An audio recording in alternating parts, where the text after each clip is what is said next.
I'm going to go ahead and record this, Miss Ginger. And we're going to go ahead and get started. All right, so AP Government. If the name doesn't elicit a response out of you, it is the Advanced Placement U.S. Government and Politics class. So the overview, this course will be a project-based approach to the 5 core principles of American democracy, including the foundational democracy, branches of government, civil rights, political ideologies, and political participation. So our projects will create opportunities for students to practice the skills of concept application, data and source analysis, argumentation within the context of American government, and so on. And so the big difference for this course, as opposed to other AP courses in the past, is that we are going to actively try to make it a project-based course. Okay, so unlike courses that you guys have had in the past, we are going to take a project-based approach to the curriculum on a daily basis. Okay, additionally, this is a year-long course. Okay, so the project will be that length in nature. On top of the project that you will be working on, you will also, of course, have the traditional AP test, and we'll talk about that in a minute. So the thing that we want to make sure is everyone's aware of is the crosstown competency alignment that this course will provide. And I've been saying this for a little while as just a sort of a metaphor, but the way that we are thinking about AP United States government and politics is a method by which we can really consume the competency engage as a citizen. Because engage as a citizen as a crosstown competency really builds upon, give me one second, really builds upon the sort of core principles of AP US government and government as a class. So first is to examine enduring problems within our society, then build our civic knowledge about how the processes of those, like fixing those problems, work. And then finally, to engage fully and effectively in the system that exists to better change or make our world, our country, our nation, our state, our city, whatever that may be, a better place, and to make real and lasting change in that regard, or at the very least, learn how to engage in that process so that we can do that. The big ideas and disciplinary practices of this class will be as follows, and this is directly from the AP course curriculum. We'll cover constitutionalism. So we're going to dig into that document that is the foundational text of our country. We're going to look at liberty and order and what those two things, how those two things interact with each other. Then we're going to talk about civic participation in a representative democracy. We're going to then talk about competing policy-making interests. And then finally, we're going to look at methods of political analysis. These are kind of the big ideas, and these are big words, and these are big concepts. But the way that the class is broken down, as well as the project-based approach, should make them fairly manageable and consumable for any student who is interested in them, and for those students who will be in class. Those big ideas, okay, those big ideas are followed by certain disciplinary practices, 5 specific practices that the course kind of takes into consideration. The first is going to be concept application, which is the application of political concepts and processes to scenarios that we will put into context. Practice 2, which I think is really cool, is SCOTUS application. And basically, we're going to, through this course, look at different Supreme Court cases and their outcomes and how they have impacted policy in the United States. If many of you may not know this, but the Supreme Court has an incredible amount of say in how laws and issues are interpreted, but also are a sort of de facto decider in certain rights and privileges of individuals and organizations. Of course, we're going to do data and source analysis, which is something that a lot of other AP courses and courses do. And then finally, as well, argumentation. So there will be developing arguments in essay format, which of course is something that you guys have probably done before as well. Oop, I skipped. So the goal for this course, you will engage in a year-long project-based experience that will delve into the ever-evolving world of government and politics through case studies, debates, and designing solutions to real-world problems. Additionally, you will prepare for the AP government exam to potentially earn credit in college based on a score, of course, of 3 or higher. But we really would like this course to be more than about the test. We would like it to be a dynamic approach to US government, and to give you guys an opportunity to dig deeply into the issues that not only that you're interested in, but also that shape the world we live in, and in a very dynamic way. Certain course expectations that you should be aware of. First, we will have to complete a one-day workshop in July before the beginning of the school year for 2021-2022. So some of your summer will be taking place. If you're taking other AP courses, this is pretty ubiquitous across the board. We're going to ask that you work independently to meet deadlines, project checkpoints, and exam prep. A lot of things with AP courses at Crosstown is we've said this for years and said this for the last 3 years.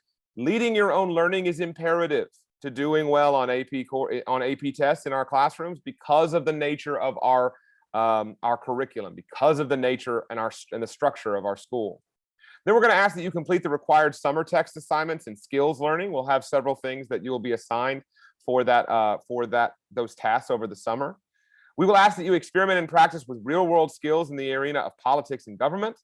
You're going to participate in Socratic seminars, policy debates, extracurricular travel, we hope, project ideation, case studies, and test prep, of course. And then finally, as always with Crosstown High School, you are going to curate, exhibit, and write about your work. That shouldn't be surprising if you've been at Crosstown for any length of time. You know that that's something that we do with all of our things. So who can take this course? Ms. McRitchie, Kat, would you like to handle this portion of this? Sure, I'd be happy to. It's a little bit tricky. So we're going to treat AP US government essentially as a year-long elective. So as you're building your coursework, treat this as an elective.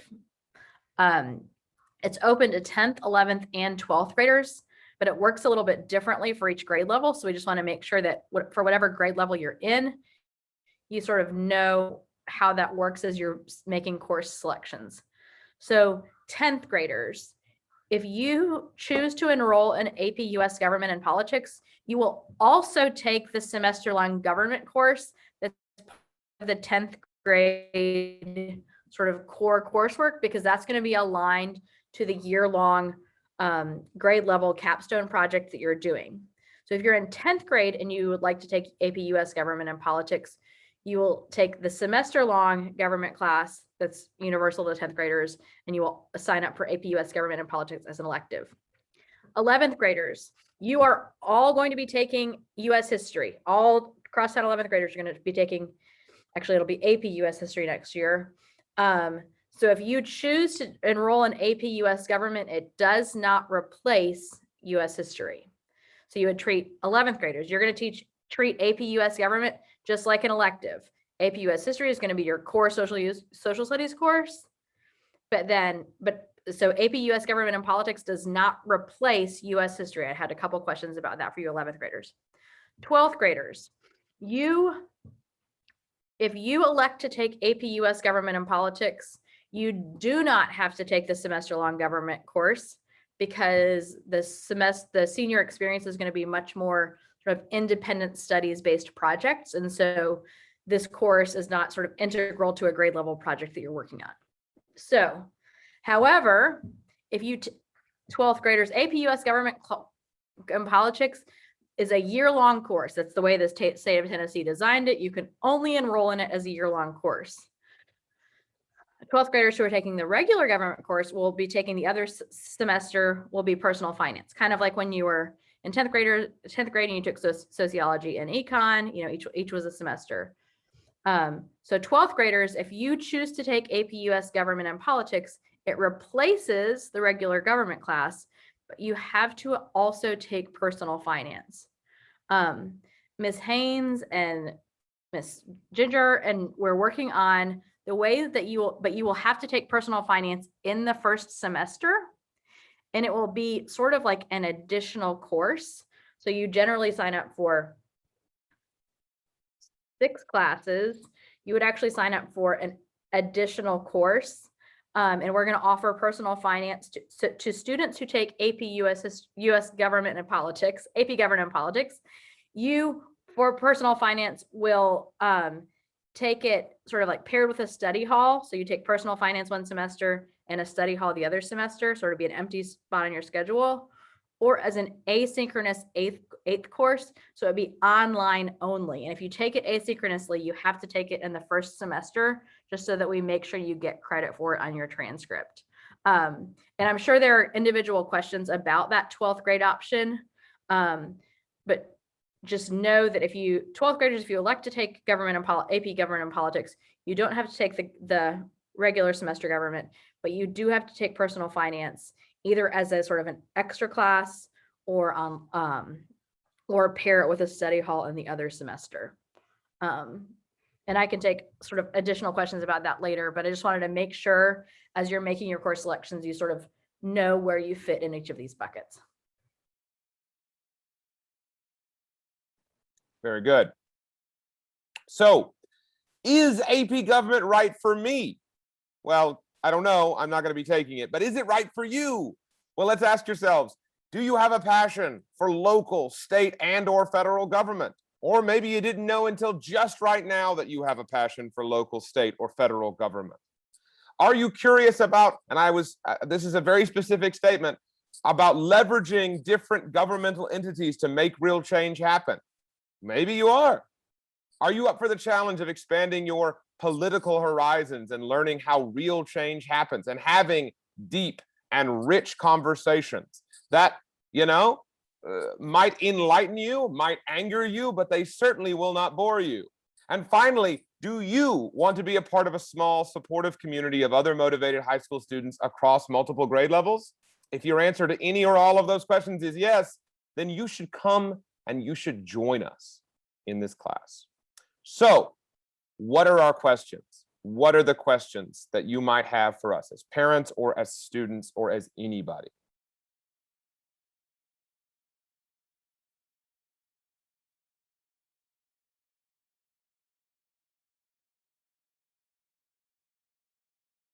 Nobody? No questions?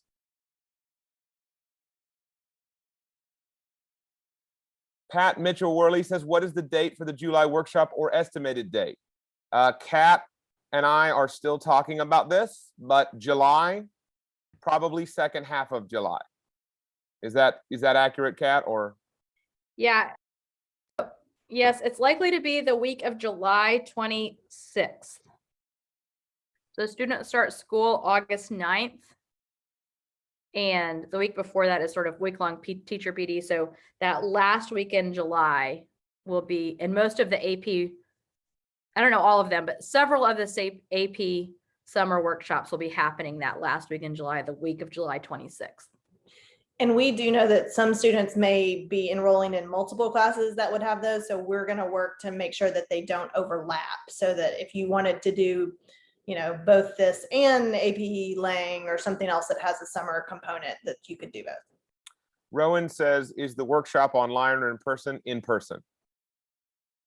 Addison says, if I don't take a science next year, that would free up time for the personal finance class and it wouldn't be an extra, correct? Kat, is that correct? Yes, that's my understanding. You're a senior, right? You'll be a senior, right, Addison? Yeah.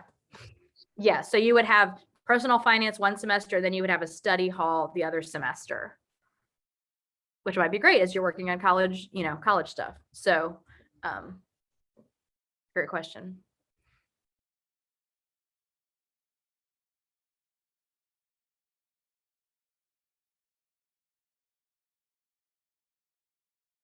No one wants to ask Ginger what she's making for dinner? No? Skillet chicken with black beans, rice, and chilies. Oh, I knew I need. Okay, I'm coming to your house. Yeah. Anybody? Any questions?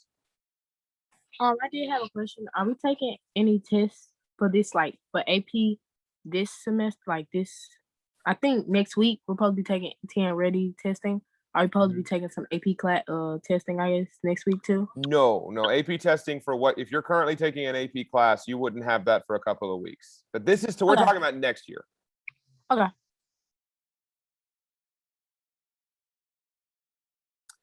That leads me to one thing. Just remember, there is a test at the end of this class. So even though we are doing we're doing a project-based approach to this class, there will be a test. thus means that there will be some test prep. So you're not going to be able to escape the dreaded multiple choice question, unfortunately.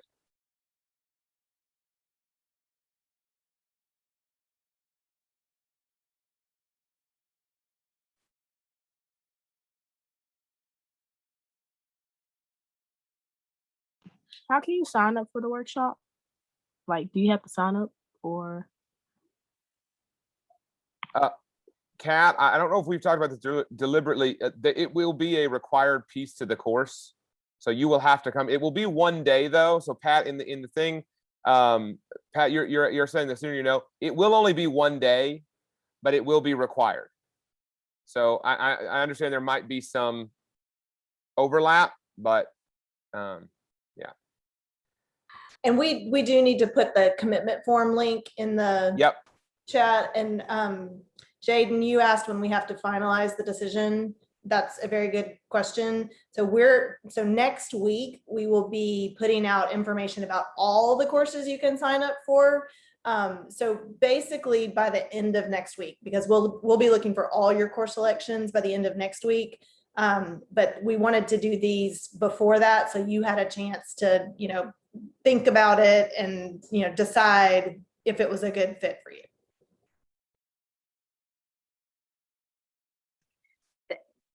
AP workshops will be during the same week. That last week in July, they will not overlap with each other. Yeah. So most, I can't speak for the whole team, but most Crosstown AP workshops will be the last week in July. We're going to work internally to make sure that they don't overlap, so that, say, a student is taking AP Lit and AP Government can be present at both of them. They're not the full week. They're just, Yeah. yeah. They'll be during One that to week. 3 We will days. make sure that they're not overlap with each other. Okay, but my child wants to take 3 AP courses, so that means that she can't do Bridge Builders or her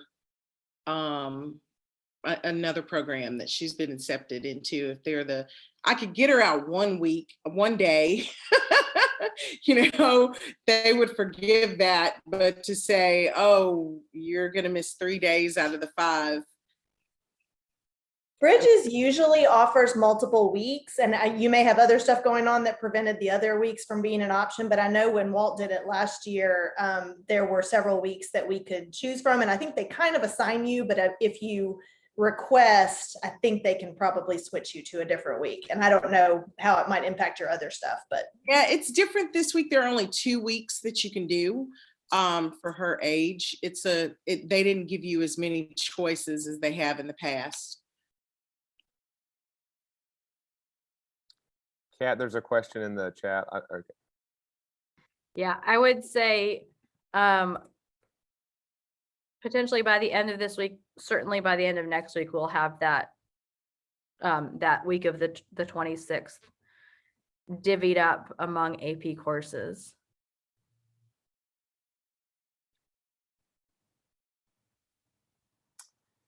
Anybody else? So I did go ahead. I'm going to put it in there again. I'm going to put this in here again. So this is the link. Now, if you guys want to click on this link and just save it for yourself, this is the parent commitment form.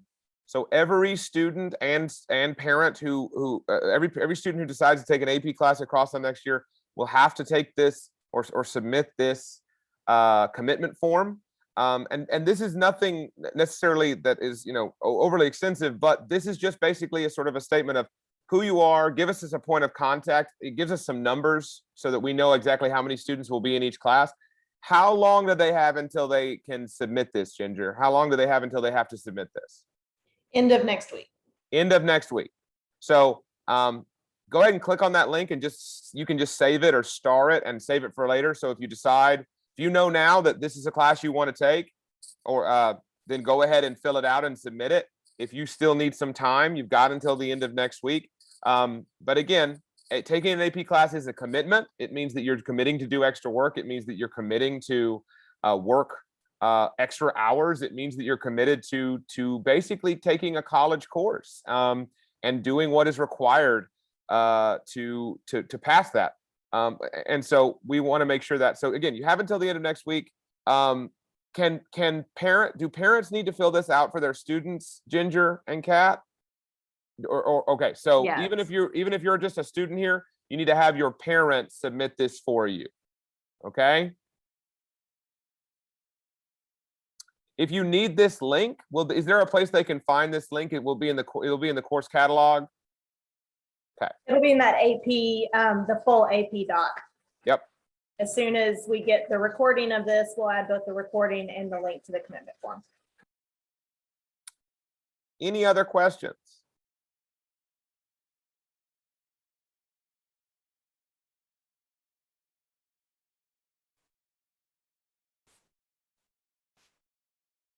Anything you, Ginger or Kat, need to say before we? Oh, go ahead, Addison. Addison, Kat, what would you say? Addison asked, "What happens if we miss the workshop?" I think we can work out maybe particular exceptions if all of the summer work is completed ahead of time. But the purpose of the workshop is to share summer learning and sort of set a scope and an intention for the school year. So I would say, like, on a case-by-case basis, we can think about that. But the summer learning is certainly like a required component of the course. Would be Simon, my answer to that. okay. Depends on how good your excuse is, Addison. Yes. Simon says, does filling out this form mean we are signing up for the class, or is it just like proof of being this meeting? You do not fill out this form unless you're signing up for this class. Okay. The form needs to be filled out and sent in when you decide that you are going to officially sign up for the class, and it needs to be filled out by your parent.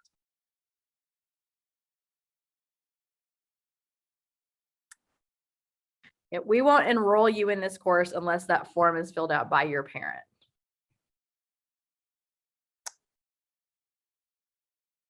And just before I forget, I will be teaching the course. So we'll have 2 sections of AP Government. So if that's something that made you like happy, then man, I'm glad you're here. If that's something that made you scared or upset, then you can leave my Zoom. And I'm just kidding. No, but I will be the course instructor. But if it makes you feel any better, Miss McRitchie will be helping me plan it, which does make me feel better.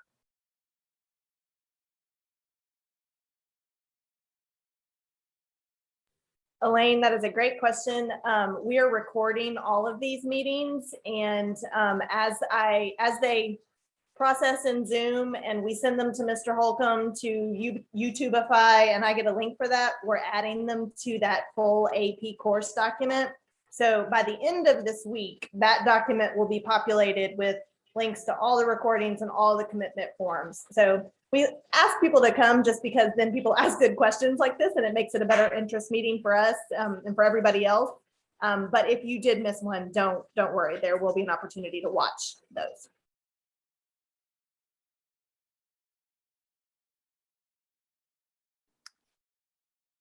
Well, it is 5 minutes past 6:30, and I already put you guys off by 10 minutes.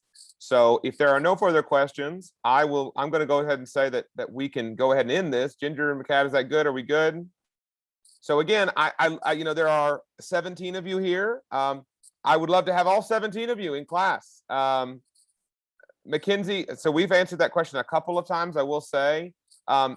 Mackenzie, we will do a case-by-case basis, but you would still need to complete all of the requisite work that would be presented, and it would be a case-by-case basis. Let's just put it this way. Part of your commitment to the AP process is committing to show up to one of these workshops. That's to one or all the workshops. That's a part of the commitment here. So consider them part and parcel. If not being able to be at those workshops for any reason that is, whatever, and not being able to do that summer work is going to be difficult, then it may not be that, like I said, it's a part of the commitment. But anyway, Pat, wonderful to see you. And I hope that everyone's well, and you guys are free to go, I guess. And I will see you. Hopefully, like I said, you have until next week to fill out that form. But thank you guys so much for coming. Be good, be kind, fight ignorance every day. We love you all very much. Sorry for being late. Mr. Pryor, did you get my text? Yes, I did. I was Thank just you. going to respond to you. No problem. I'm giving you thumbs up even though my camera's off. Sorry.